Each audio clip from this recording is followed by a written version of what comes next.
Hello, folks. Welcome to the Naren Agarwal Show. Today's episode is going to be one exciting one. I have my first ever guest from Zimbabwe on this show. And she is someone very special. She's someone special, especially if you're interested in technology, especially if you're interested in navigating your career. You want to switch your career. This might be a good podcast for you to listen. I have with me one of the 13 members of the board of directors of Python Sqaure Foundation, which is an international foundation. The lady I have here has also co-founded Zimbopy, which is a non-for-profit helping and empowering women to access technology in Zimbabwe. She was the first ever chair of Pycon Africa, and she's a software engineer working at Nvidia, currently pursuing a degree with the University of London. I have with me my friend, a technological, you could say, enthusiast and expert, Marlene Mhangami. Marlene, how are you doing? I'm doing great. Thanks for having me, Naren. Wow, I really had to work on that introduction, like I'm wiping off the sweat because I hope I did fine with your introduction, because there's so many cool things that you're doing and I didn't want to miss out any. Yeah, no, that was perfect. That was absolutely perfect. Thank you. Marlene, to start off, I think we're about to have a great conversation because you're somebody who's broken a lot of those glass ceilings in terms of what you've done. You were one of the first people from Africa to be on the board of directors of Python Sqaure Foundation. For those of you who don't know, Python is one of the most famous coding languages in the world, and Python Sqaure Foundation is a foundation that helps promote that coding, etc. We'll get to that conversation. But Marlene, to start off, you are from Harare, which is the capital of Zimbabwe. How is it like growing up in Zimbabwe? The reason I know Zimbabwe is from cricket. You guys play cricket. Yes. That's the only reason I learned about Zimbabwe at a young age. And I knew that there was a country like that when I didn't know a lot about other countries through cricket. How was it like growing up in Harare? How was it like growing up in Zimbabwe? And want to hear a little bit about that. Sure. Yeah, I live in Harare. That's where I've lived for a while. And yes, we're very well known for cricket. Our cricket team used to be really, really good. I'm not sure how good they are right now, but they definitely were good. Growing up in Zimbabwe was really good. I would say I had a very good childhood. It was a very interesting childhood, I would say, because I was growing up in a space where Zimbabwe was moving from having just been, just won our independence, and Zimbabwe was colonized by the British. I think India was also colonized by the British. So I think we can relate. We can relate on those aspects. But we had just won our independence, and it had been a couple of years. And my parents were sort of part of that first generation of native Zimbabwean people who were kind of, integrating with the white people that had just lost the war. So at that point, I think my childhood was very much shaped by that, because I went to a school growing up that was really, it was a very sort of white school where I was one of maybe 3 Black people in my class. Wow. And it was a very positive experience. It was mainly Afrikaans people. So the Afrikaans are actually mainly from South Africa and Dutch as well.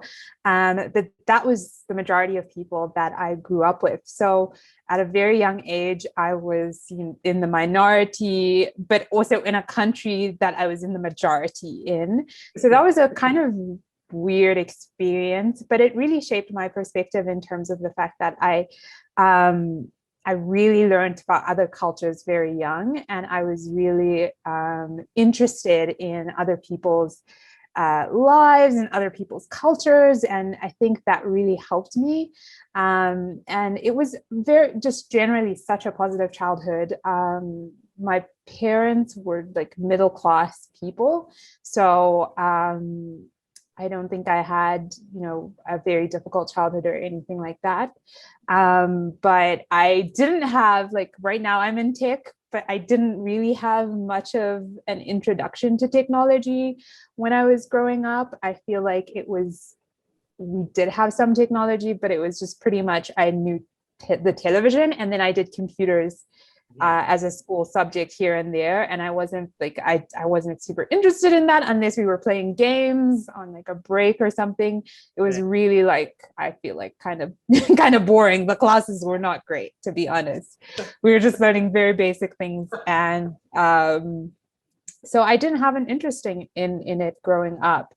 But it was definitely something that I learned to love over the years. But Zimbabwe is amazing. Zimbabwe is super beautiful. It's just a great place to have grown up in. So amazing. And then you had left for college, right? You left Zimbabwe for college. So this is the first time you left Zimbabwe, like to live abroad for a long time?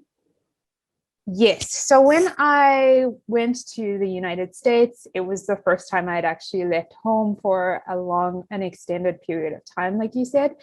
And I started off initially in Pennsylvania, and I was studying pre-medicine there. And then I moved to Indiana, to Hanover, which is where I met you, which is great. And it was really a very interesting experience as well. You know, I think for anyone that's been an international student, it's something that's really shaping in a way, because you are completely thrown into like US college culture. And I mean, at Hanover, there were like fraternities and there were sororities, and it's just like, you know, the whole culture thing was just so different. But it was also really, really interesting as well. Something I really love about the United States is, and also that college experience, was I got to really like explore and meet people who were studying subjects like just because they were like interested in them. I feel like for me growing up, I really had 3 options as a Zimbabwean girl. I was like, my parents were like, you're going to be a lawyer, you're going to be a doctor, or you're going to be or I don't know, maybe an accountant or something. But it was just like, they were very like, you were going to school to get a job and to get money so you can get out of your parents' way.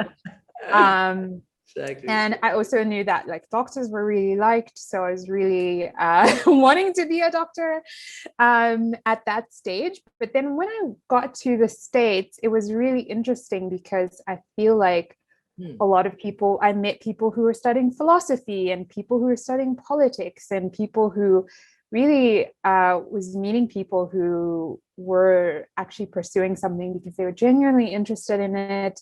They were genuinely curious and wanting to learn more.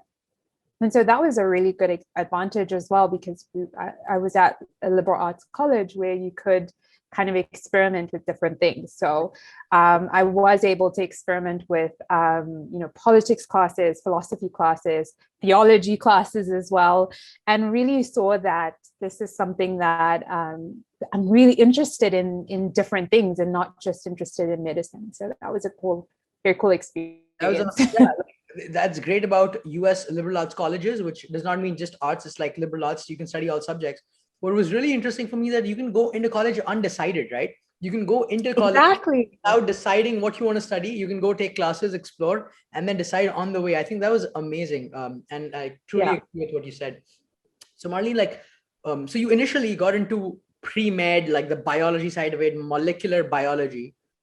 And then how did this happen that you end up being one of the 13 people on the board of directors of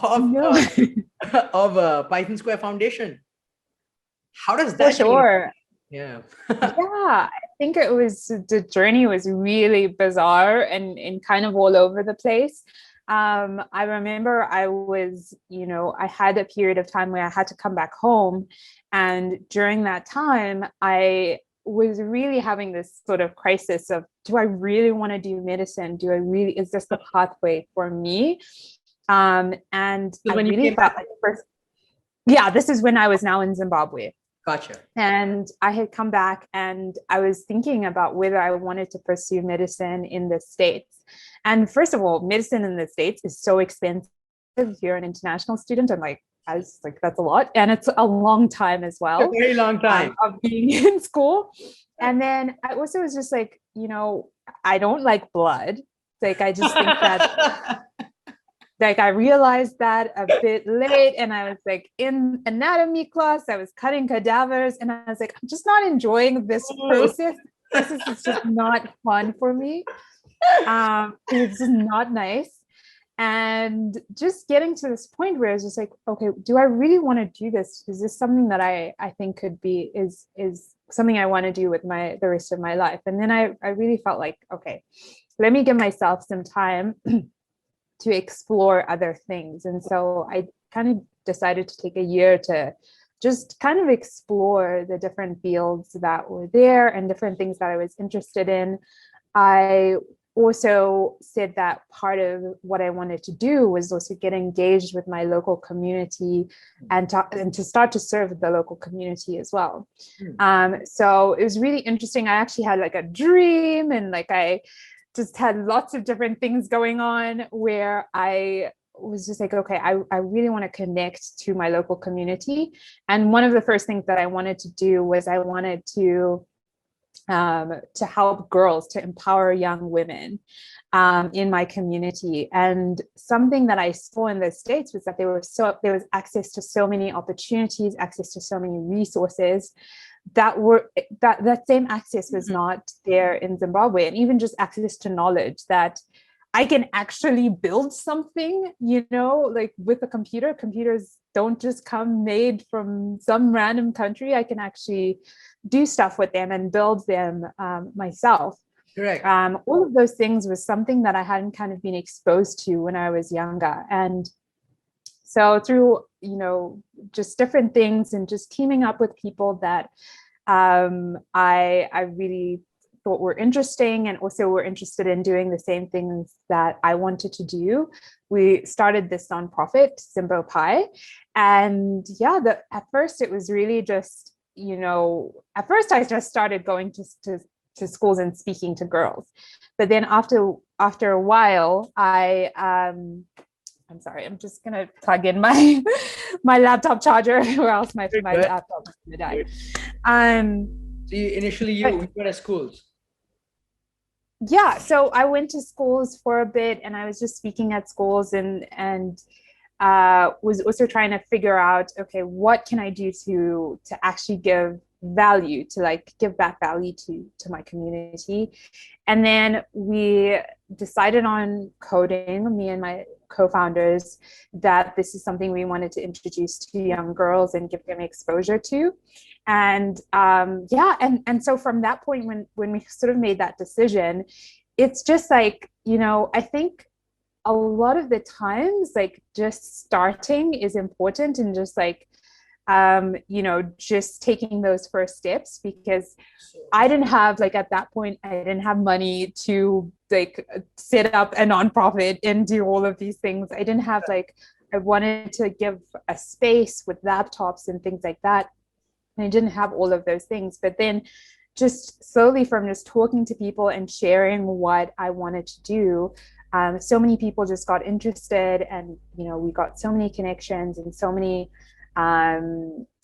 ended up getting connected to Microsoft, to GitHub, and they gave us lots of resources, which was amazing. And kind of got connected to the PSF when I was now talking about what I was doing and what my goal was. Yeah. Dude, this is awesome. I love what you said, starting, I think start is the biggest stop for so many people. Start is the biggest stop. They wait for all the lights to be green and think they'll go on the road when all the traffic lights turn green. But that's not how it works, right? You got to go, there'll be red lights, and then you got to go forward. It's so powerful. Yeah. You just shared, Marlene. Exactly. Different background, and then thinking about a non-for-profit. I think, since you had such a big vision and you wanted to carry that vision forward, when people see that vision in you, they want to invest in you. You might not have the resources, you might not want to have anything else, but since you dare to think about that, people come and join both. So kudos to you for having a vision. And I think that was such a unique approach to think about technology to empower children, because most people think about food, Like, how can they get like physical resources? When you think of a non-for-profit, somebody starting, that's like what I would think, of my friends would think in India, right? Someone starting a non-for-profit. Yeah. But it's really cool, the avenue you thought about. Amazing, Marlene. But I want to quickly ask you, oftentimes we get this sunk cost fallacy, right? Like, I have invested so much time in molecular biology, I have invested so much time in biology, and then into this. Did those thoughts come to you, and how did you navigate yourself from those thoughts to doing something completely new? Because that's a very challenging aspect. Yeah, that's super, super challenging. I think, yeah, I think that's a super, super challenging thing to have. And I think there were certain aspects for me that made it much easier to make that decision. First of all, I feel like my parents were very supportive in terms of allowing me to kind of explore. Another thing as well was that just financially, I was just thinking about taking on loans and just like thinking about the future and being like, okay, imagining my future. And I was just like, I don't know if I want to be kind of boxed in. So one of the things I would say is just, really getting to a place where you envision your life and think to yourself, how what do I want my life to look like in several years from now, in 5 years from now, in 10 years from now? What is my life actually going to look like? And for me, when I pictured my life either, in medical school or like continuing with molecular biology and becoming a molecular biologist, like in a lab or something, for me, that picture was not something that I was excited about. It wasn't something that I felt was really motivating. Pulling you weren't driven by it. Yeah, exactly. And I think when you imagine your own future, you like ultimately you're the one that is, you can't blame your life on your parents, you can't blame it on your friends, you have to just live your own life. And for me, I think I just had to make that decision of, yes, I've invested this time, but like I have the rest of my life ahead of me. And like I'm young only once, like I only have this period of time of my life only once. And like if I'm older, then it's much harder. Like if I get married or something like that, it's much harder to change careers or to experiment, though although that's possible as well. But I would say definitely in your earlier years, when you maybe don't have as many obligations or responsibilities, it's so much better to take those risks. And so for me, I think it was a lot of thinking about my future and imagining what I wanted it to be. And yeah, that's kind of where that came from as well. That's amazing. So to move forward with the story, growing up in Zimbabwe, molecular biology, then you start this foundation with a big vision. You get people and you get connected to somebody from the Python Sqaure Foundation. And then what's the story after that? How did you become one of the first people from the whole continent of Africa to be one seat among the 13, only 13 in the whole world, in the board of directors of Python Sqaure Foundation? Right. Yeah, I think it was, a lot of it is just like a lot of it I personally think was just like, I believe in God. So I think the timing was just like God's timing, in terms of like, sometimes when I think back on it, I'm just like, I have no idea how at that stage that happened. And like, I have absolutely the basic part of it, I don't know if I would be able to give a formula to someone to be able to do that. Because it was really just pretty wild. And like the timing, I think, was really important because on one hand, I feel like the PSF was really getting to a stage where they wanted to move more internationally, and they were thinking about like the tech community on a global scale. And I was getting to this point where I had experience. I had, this experience running a nonprofit organization. I was interested in tech. I was speaking a lot at events. I remember I had just gone to Italy to talk about my nonprofit, and had met so many people from there, and so many people were sharing my story. when I went to Italy to speak at the conference there. And so I think it was like just a combination of, there's always there's that phrase that luck is sort of opportunity meets preparation, or opportunity meets work. And I think that's so true, because you need to have had that. Like for me, in that moment, I was ready to the space was there and the opportunity was there, but I was also ready in terms of the fact that I had already been doing work on my own and I already had this experience. And so I think, I also connecting to people, and making sure, I think speaking, if you are thinking about transitioning into a tech career or a new career, speaking is one of the fastest ways I think you can make to do that. Because, yes, you want to network, I would say, and it's important to network locally, I think. But the more you expand your circle, the more your opportunities expand as well. And so for me, I was actively sort of going out of my comfort zone. I was traveling to different African countries. I went to India, I went to America, I went to Italy. And so those are things I think that all helped sort of bring this opportunity forward, which is great. It's amazing. So you put yourself out there, you expanded your comfort zone, you went and spoke in places that you thought might generate interest, and I bet that was challenging for you too. And I love what you said. It was. Yeah. The bold. Yeah, definitely. And I think it can be super, super intimidating. And one of the things I would say when you first start out in tech is that you can feel extremely you don't know what you're talking about, and you feel like you're surrounded by experts, or people are just what is she saying? That's what I was feeling sometimes. But at the end of the day, I think people are interested in your story and your journey. And so even if that's just explaining how you built a website, or explaining just, I don't know, whatever. There are lots of places where you can kind of share your experiences, and I think people are drawn to that, and people it brings with it a lot of opportunities as well. So even if it's scary, I would say people should do it. That's amazing. Yeah, there's a word for that. I learned from somebody who I was talking to, and they said it's called imposter syndrome. So where you where you think that I'm not made for this, oh my god, I'm around people and you feel like an imposter being in that space. But it's awesome. When you go through it, you realize, what? Actually, everybody is a human being. Everybody comes with their own experiences. I'm so happy that you shared that, because that gives listeners and even me confidence in taking up a role that's a little more challenging, where you might feel like you're not fitting in according to social standards, but then you can always take up that responsibility. Kudos to you, dude.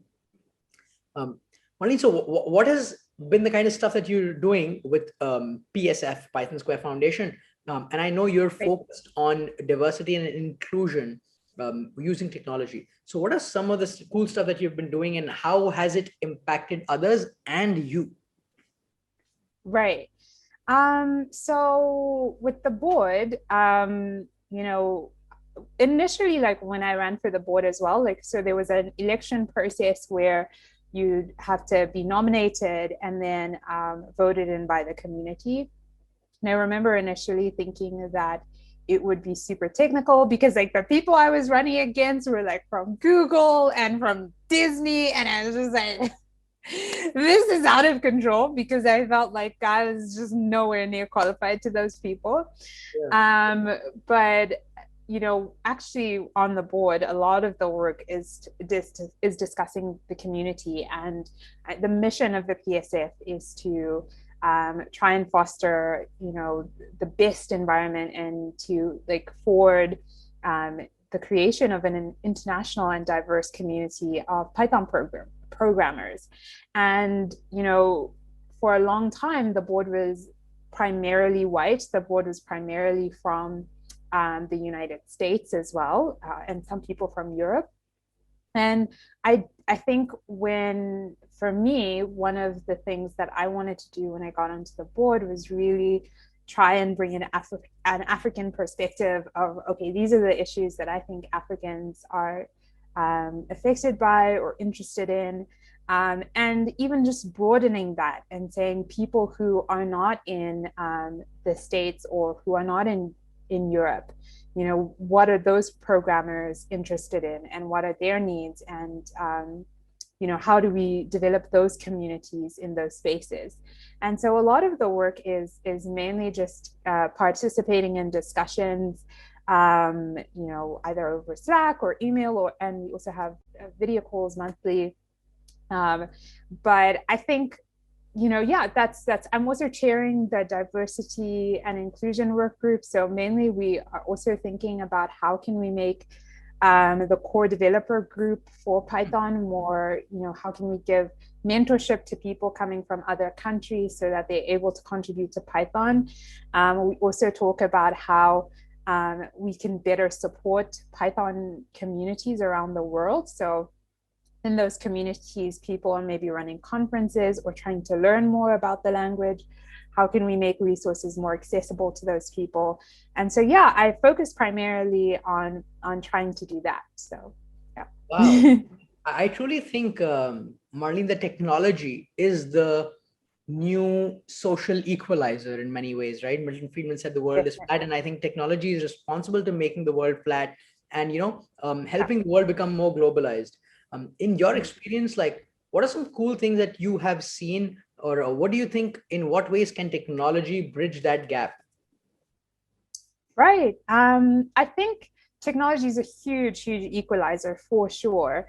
I think of my own situation, for example, and right now I'm working for Nvidia as a software engineer, and Nvidia is, one of the top companies in the tech space in the world, and they're based in California, but I'm in Zimbabwe and I'm working for them. Wow. And it's amazing because and they don't even have an office here, right? And they don't have an office in Zimbabwe. I don't even think they have an Africa office. And when I look at my team as well, there are people from all over the world in my team at Nvidia. There are people from India. There are people. Of course, there's people from India in tech. Of course, India and tech. It's just one and the same. So lots of people from tons of different countries that are working on these products. Right. And the great thing with that as well, it allows me to be in my country, sort of giving back as well to my local community. But I'm still able to engage with that cutting edge technology.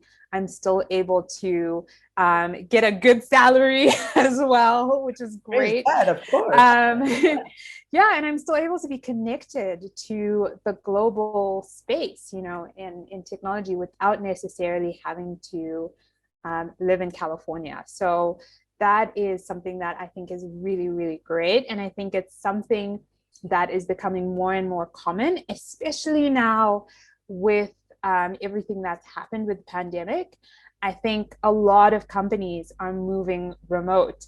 And so a lot of companies are now, who have before never considered being remote companies, a lot of those companies are really considering hiring remotely. And so I think for people who are interested in technology, who want to work remotely, this is absolutely the time to start to get involved with that, for sure.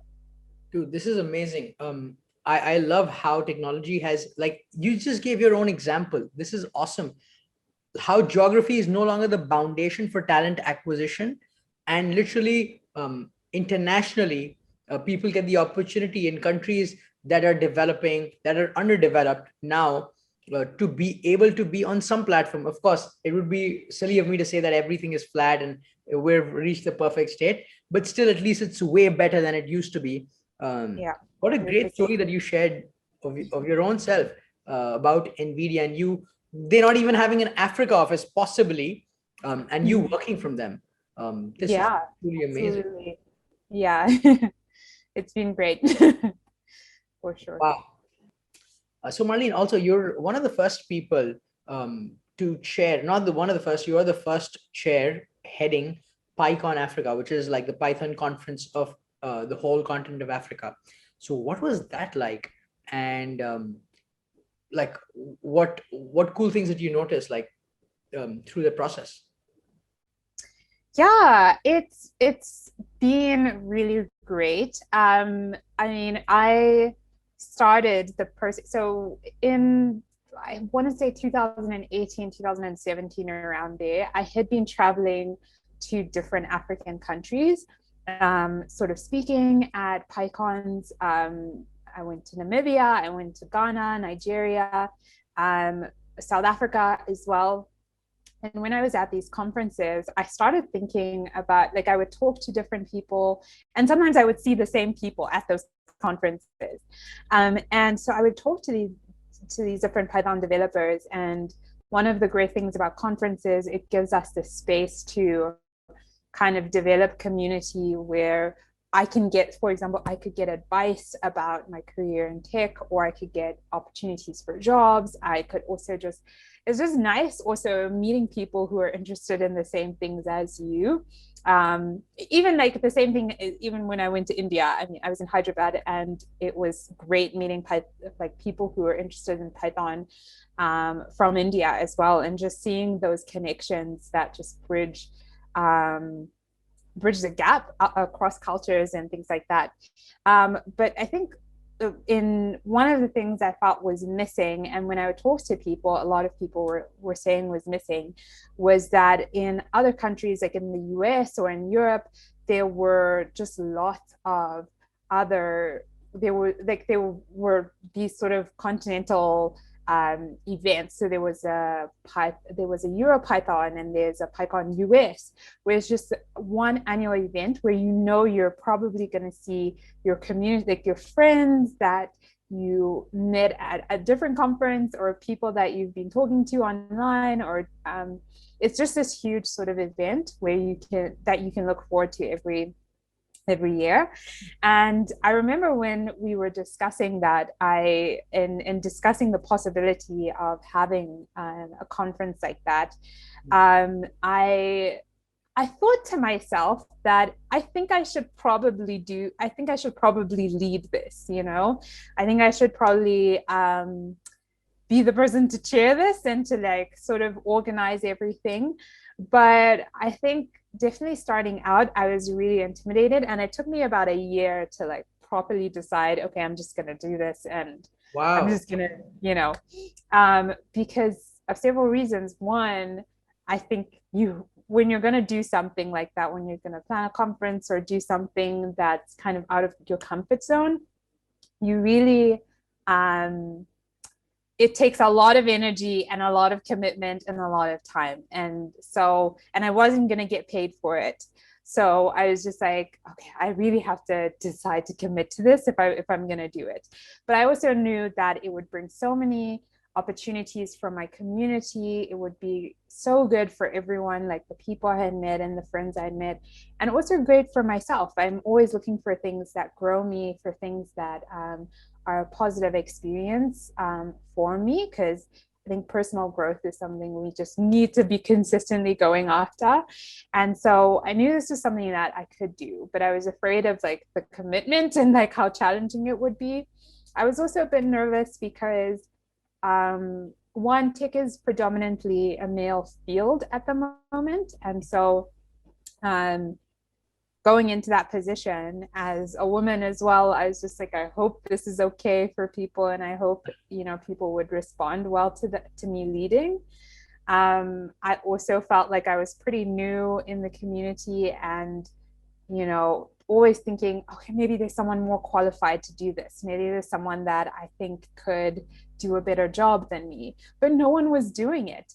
And so I just decided at the end of the day, no, I've got to do this. I'm just going to go ahead. And I had an amazing group of people that I met in Ghana, and we talked and just planned for the conference. And it was really amazing, and it turned out so great, you know. The planning was very stressful. Like, I several times cried and was just like, I don't think this is gonna work. I think this is really stressful. But at the same time, I felt like I grew a lot. I learned how to function under pressure. I learned how to communicate and work remotely. Like those were the days when I hadn't worked on a team remotely before, but I was able to work with people from, around the continent of Africa, and be able to get that experience of working with a team remotely. And yeah, just being able to communicate with people and speak to people, and ultimately create an event, create something that was in my mind and actually see that happening was such an amazing experience for me. That was amazing. I literally connected all the Python lovers for like all of Africa, and exactly out of this whole super cool. Pycon Africa. That's too amazing. Marlene, you have so many things on your plate. You work from Nvidia, you're pursuing a degree from the University of London. You have this, you're on the board of directors of PSF, and then you also got the foundation that you started, the non-for-profit that's running. How do you manage your time? Like, what are some tools that you use to manage everything and keep everything on track? Right. I think I could be doing a better job, to be honest, with managing my time. Like, first of all, I think I could be doing a better job. But at the same time, I really try to look at the moment that I'm in and see, okay, what's the thing that I have to do now in this season, in this moment, and just try and prioritize those things in that way.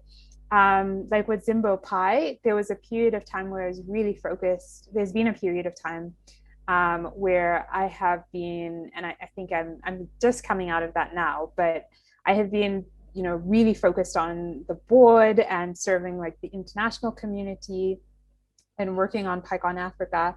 And I feel like I had, a very long period where I had to just take a break from Zimbopy and to say, okay, I'll come back to this later, because I was focusing on something else. And I think for me, I have to constantly check in on myself to figure out, how am I doing mentally? How am I doing physically? And to figure out, okay, how am I balancing the things that are in my life? If there's too much on my plate at one single time, then sometimes I'll put something to the back burner and say, okay, I'm going to wait and do this, focus on this a bit later and come back to it. I rarely quit on something. Like I rarely say, no, that's it, I'm not going to do this anymore. But sometimes I just take periodic breaks from things. But at the same time as well, I also feel like you just have to work hard. And I don't know if it's been bad for because I feel like my dating life is so bad. Like my personal life is just a mess in terms of I just don't feel like I'm dating enough, or just doing, the stuff that people my age are maybe doing more of. Right. Because I do spend a lot of time on work. I do code a lot. I also spend quite a lot of my free time on the weekend, sometimes, working on things like with PSF or speaking or things like that. Yeah.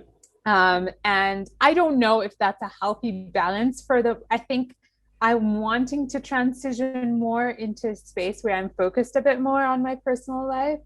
But I definitely feel like my early 20s, I did make a conscious decision that I wanted to really focus on my career. I wanted to enjoy the things that I was doing in my life career-wise, and then have, because I think as I feel like women sometimes, if you are, sometimes if you get married young, sometimes it can take over your entire life.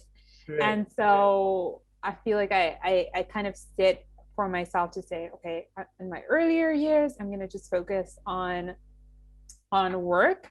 And then maybe later on, which should probably be starting now, I'm going to focus on my social life and maybe be more serious about dating and things. So there's definitely Do you have parental pressure? Are you hitting that age where parents kind of start like asking you to marry and stuff? Because like, What's happening? yeah, is that happening? Okay. Yeah. Yeah, well, I don't think like, but the thing is like my mom has always been really great in terms of like she's always been like to me, you know, Marlene, you don't have to get married, and like it's not something that's like this pivotal thing in your life that, you know, if you don't get married, your life has led to nothing. Yeah. I think there's definitely so much more to life than like marriage, to be honest. And I think society sometimes for women does pressure women a lot to kind of center their lives around like Marriage. having Yeah. married, like kind of have that clock. The clock is ticking. But I definitely think my mom has been super supportive about it. But definitely, yeah. But it's sometimes really difficult because I think the people around you and like maybe your friends or like your relatives for sure. My relatives sometimes are like, what's happening with this girl? Is she okay? Is everything working out? And I think that is something that I've personally had to say that I'm just gonna have to be comfortable with myself. And like at the end of the day, Yeah. I think you've gotta, like, again, like what I said, like your life is your own responsibility. And I also don't want to get into a relationship or into marriage or something because I'm being pressured by my relatives, you know, who are saying, what's going on, girl?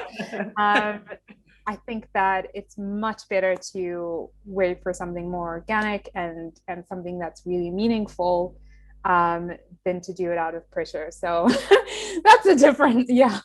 So agree with you. I mean, it's such a powerful point that you hit, and I'm sure like if women are hearing this, this would be awesome for them to hear.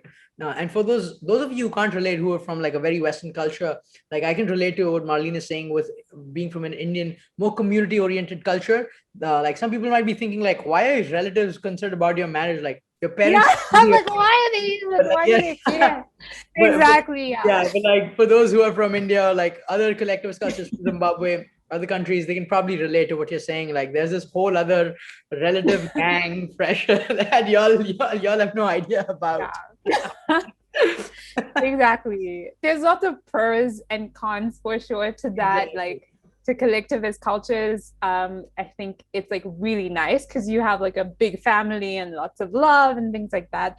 But at the same time, it can be a lot of pressure. So yeah, definitely. That was great. Marlene, thank you for sharing that. I got one final question for you. You mentioned you believe in God. So what role does having a source of faith, and you know some people give it other names, etc., but regardless, you have a source of faith. How important is that in your life, and what role has it played in your life? Right.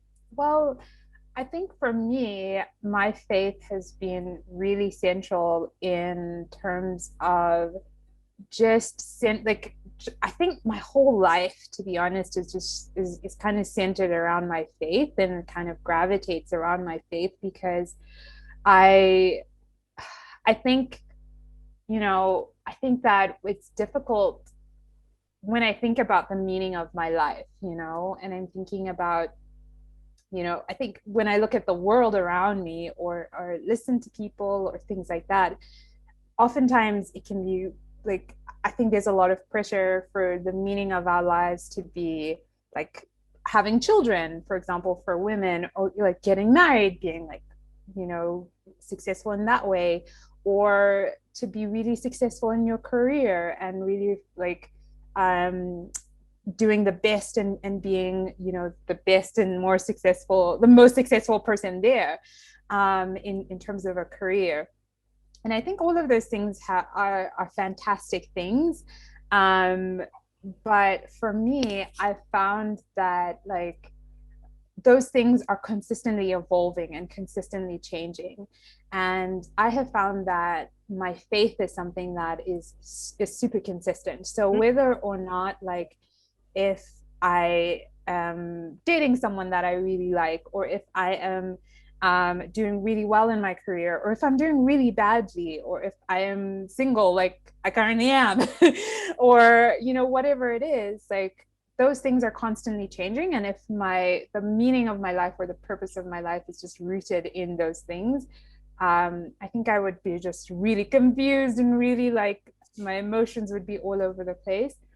But I think for me, my faith has given me like a really good sort of grounding place to know that regardless of what's happening around me, I always know that, okay, God is like the major thing in my life. And this is something that I can always come back home to. Like, I always feel like, yeah, that's been something that's always been shaping in my life. And it's been also really helpful, I would say, as well, for just like, I think right now we're in times where like it's really hard. I think the pandemic has made people, you know, we just have to be in our homes and we're not really socializing and things like that. And so for me, like mentally, just having my daily sort of routine, like I meditate in the mornings and just like I'm reading scripture and journaling and things like that. And for me, that has been something that has been so good for me mentally. And like, I think, to be honest, I think I would be someone that would struggle with anxiety or things like that, but I've never really struggled with that. And I think a core part of that has been my faith, and has been like those routines that I've set up sort of around that. And so yeah, it's been really like, it's definitely something. And it's also like I feel like it affects like the way I treat people. Like I feel like if you have faith, usually like it needs to also affect your community and the people around you. So whenever I'm doing something, I'm not just thinking about how is this going to benefit me. I'm also thinking about how does this benefit the person next to me? You know, how do I treat everyone as equally as I possibly can, regardless of like how rich they are, how poor they are, like their race or whatever it is. I get, you know, I feel like it's a central part of who I am, and part of my faith as well, to just love everyone sort of equally as well. So that's awesome. I ask one last question leading on from that, because this is something I noticed about you even when we met in the US. Marlene, you have a very calm, a very respectful composure whenever you speak. You know, you are so busy, you have so many accomplishments, but you have this very gentle, calm composure. And it is definitely very contrasted with who we would see as somebody very successful, like on top of things, like an alpha male personality. You know, right. In this world, there's this image that you got to have this alpha male personality where you got to like go through stuff and like make it happen, and you know, with like your chest out, that kind of a feel, you know, to accomplish so many things. But I think slowly that's changing in the world. What is your opinion of it, being a woman of color from an international point of view, and somebody who has such a gentle, calm composure, and who really cares about treating others well? What do you think about that? Yeah. Oh, that's a really good question. I think, yeah, I think that I think there is definitely a place for people to be confident. And I think there's definitely a place for people to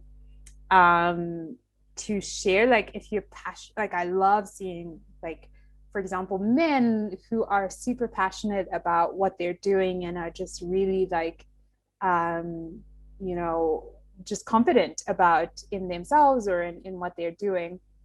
But I think there's a difference between confidence and arrogance, or, you know, just this idea that you have to, like, in order to get ahead, you have to just stomp out the rest of the competition, and you have to just be like, you know, I don't know, you know, there's definitely this picture, like you said, of that the only way to be successful is to sort of trample other people and just be really, really motivated.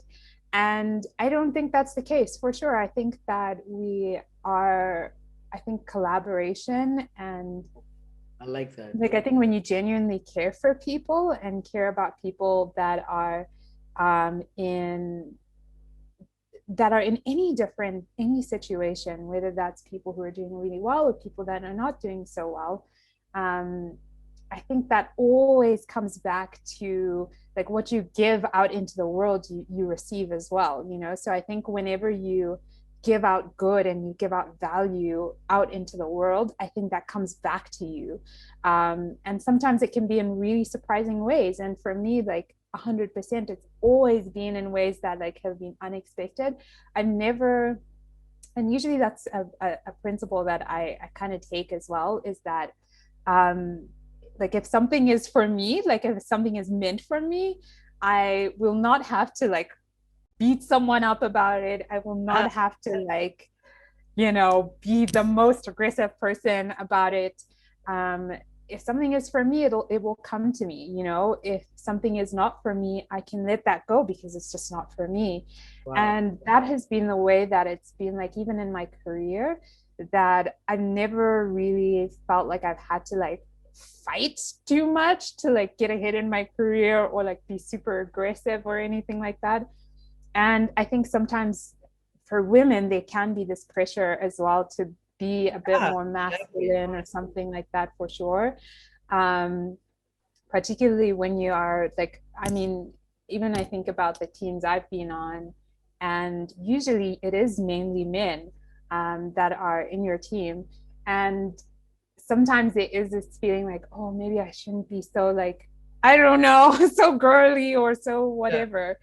Um, but I think it's just best to be yourself. And when you are yourself, and I think things will just flow, you know? And yeah, I definitely think that the world would be a lot better if we had people that were, you know, a bit kinder and a bit gentler. I feel like you're super nice, Naren. Like you're a guy as well, and you're just also super nice and like kind to people. And I think that's something that is such a good trait. And Hmm. um yeah, and I think it actually can get you very far in life. You can actually do so many opportunities, I think, come to you if you are just kind, to be honest. So That's so awesome to hear from you, and it's so inspiring coming from you because you're an example and you really share how you can be you and yet be successful. It's awesome that right. you serve as an example for everybody listening to this here. Thank you, Marlene. Thank you for this awesome conversation. Thank you for showing that you can be successful by being gentle. Gentleness is a force in itself. Thank you for sharing that having a source of faith can be truly transformational, or something that centers you, that brings you forth. Because there's so many things that disperse us, but if you have something that centers us, we can be successful. And thank you for sharing all the cool insights about your career, technology, and how technology can be so helpful for the world. Marlene, you're awesome. Anything lastly that you'd like to say? Um, thank you for having me. This has been really fun. Thank you so much for having me on your show. Um, I think that for anyone that's interested in technology, maybe they begin with that as well. But I think for anyone interested in technology, I'd really encourage you just to be more connected to your technology communities. Like it can sound really weird, like when people talk about like the Python community, it can sound really kind of like, oh, that's just for nerds or it's for like boring people or something like that. But there's so much value you can get from being part of a community. Like all of the opportunities I would say that I've received, like I have like I don't think I've actually ever actually gone out of my way to apply for a job, and I get job offers quite often, and I've never gone out of my way to like apply for a job. Usually, like all of those opportunities come to me because I'm part of a community. And so I would say that's a fantastic way to like being part of a community is a fantastic way to get opportunities, fantastic way to also meet other people from different backgrounds. I love diversity. I love meeting people from different parts of the world or things like that. And so even if you would just like to chat about that or have questions about being part of a technology community, you can feel free to ask me about that if you would like as well. But yeah, thank you so much for listening, and I hope this was helpful to someone. Yeah, sure it will be. I want to try and spread this to as many people as can hear, because it's not just about technology, but it's also about the cool things that you shared and how people can navigate in their life. Guys, I'll put down Marlene's information on the description below and how you can contact her if you want to. Marlene, thank you for being on the show. It was awesome talking to you. Cheers. thank you for having me. Bye.